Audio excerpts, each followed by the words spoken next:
Bună tuturor! Numele meu este Mircea Rus.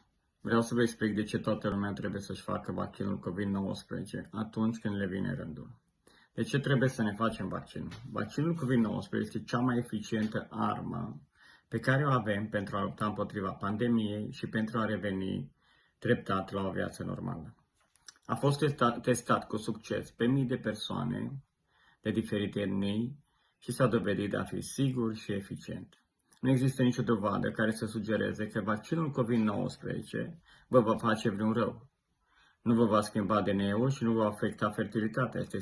Este sigur să faceți vaccinul. Dacă deja ați avut virusul COVID-19, este important să mergeți în continuare la vaccinare, pentru că dacă nu vă vaccinați, puteți continua să vă îmbolnăviți de COVID-19. Trebuie să alegeți întotdeauna informația corectă. Există foarte multe informații despre COVID-19, dar aceasta nu este mereu adevărată.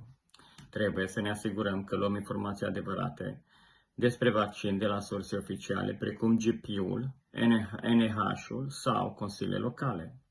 Ce trebuie să faceți? Când vă vine rândul la vaccinare, veți fi contactați de NHS ca să faceți programare. Verificați website-ul NHS pentru a vedea dacă sunteți eligibili. În prezent, dacă sunteți eligibili, puteți să faceți programare direct pe website-ul NHS sau sunând la numărul de telefon 119.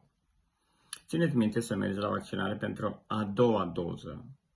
Protecția maximă împotriva virusului începe. Se va apar la 2 săptămâni după ce ați făcut a doua doză. Deci este un lucru extraordinar. Vă rog să le spuneți și familiilor și prietenilor să se prezinte să-și facă vaccinul pentru că este foarte safe. Continuați să vă spălați pe mâini, bineînțeles, și să purtați mască, distanța socială, chiar și după vaccinare. Eu îmi voi face vaccinul COVID-19, întrebarea este dacă tu ți-l vei face. Vă doresc sănătate, toate cele bune.